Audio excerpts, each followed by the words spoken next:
जम्मू कश्मीर के जिला शोपियां के सफा नगरी इलाके में गुज़िश्ता रात नामालूम बंदूकबरदारों ने 11वीं जमात के एक तालिब इल्म नदीम मंजूर को अगवा किया था।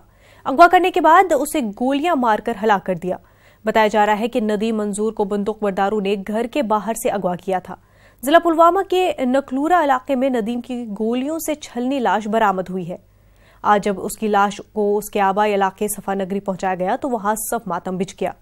पुलिस ने इस सिलसिले में केस दर्ज करके तहकीकात शुरू कर दी है।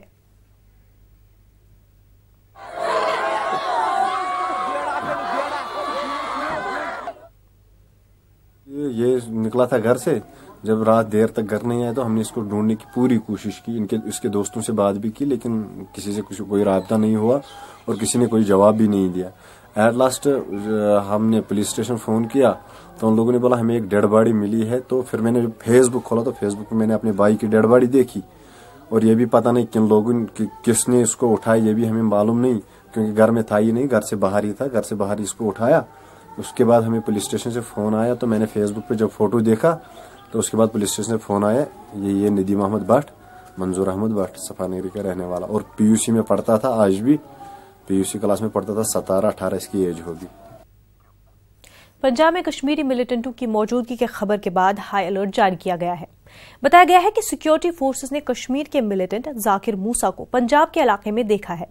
यह भी बताया जा रहा है कि पंजाब के फिरोजपुर में 6 से 7 मिलिटेंटों को देखा गया है, जिसके बाद पुलिस ने हाई अलर्ट जारी किया है। यह भी बताया जा रहा है कि मुश्तबा मिलिटेंट पंजाब से दिल्ली की तरफ रुख कर सकते हैं। गुरदासपुर एसएसपी ने मुश्तबा मिलिटेंटों की तस्वीरें जारी की हैं और इलाके में मिलिटेंटों की तलाश जारी है।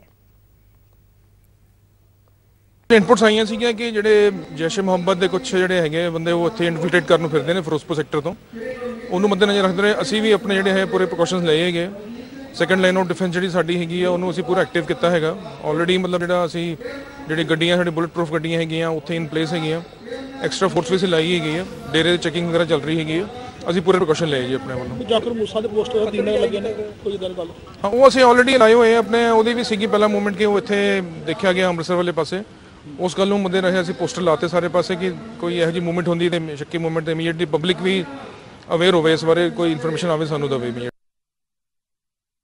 तूफान ने तमिलनाडु के साहिली इलाकों में बड़ी तबाही मचाई है। रात भर मूसलाधार बारिश होती रही।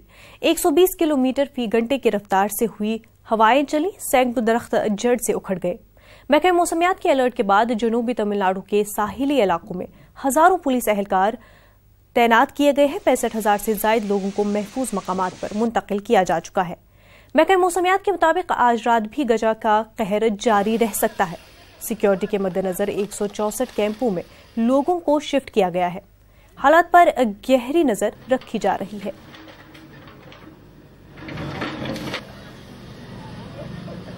राजस्थान में लंबे इंतजार के बाद कांग्रेस ने असेंबली इंतखाबात के लिए उम्मीदवारों की पहली फहरिस्त जारी कर दी है। कांग्रेस इलेक्शन कमेटी की देर रात चली मीटिंग में 152 उम्मीदवारों के नामों का ऐलान किया गया। सचिन पायलट टोंक असेंबली हल्के से इंतखाबात लड़ेंगे। सरदारपुर से साबिक वज़ीर आला अशोक गहलोत अपनी किस्मत आजमाएंगे। राजस्थान की 200 असेंबली सीटों के बाकी बचे 48 उम्मीदवारों के नामों का ऐलान पार्टी आज ही कर सकती है। गौरतलब है कि जारी फहरिस्त में महज 9 मुस्लिम उम्मीदवारों को ही पार्टी की तरफ से टिकट दिया गया है।